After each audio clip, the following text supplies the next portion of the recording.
Patrol sa Istreta, ugas sa balita at ugas sa paglilingkod.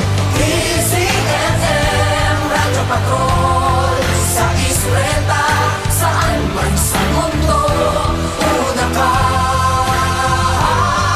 Pilipino.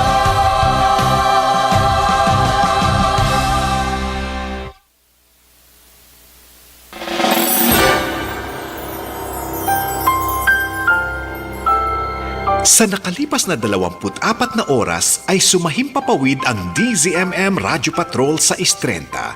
Ito ay matatagpuan sa ABS-CBN Broadcast Center, Mother Ignacia Avenue, corner Sergeant Esguerra, Diliman, Quezon City. Ang aming 50 kilowatt transmitter ay matatagpuan sa Navarrete Street, Panghulo, Obando, Bulacan.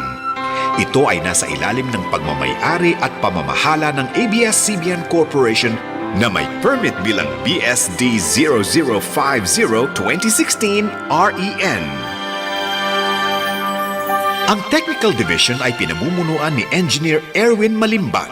Ang DZMM Studio ay nasa pamamahala ni Engineer Santos Bautista at Engineer Arden Ramos sa tulong ni Ramon Alano, Cesar Atienza, Benji Gilab, Ray Aganon, Michael Olariana, Harold Piozon, Richard Mendoza, Henry Lopez at Robert Saavedra na pawang lisensyado ng National Telecommunications Commission.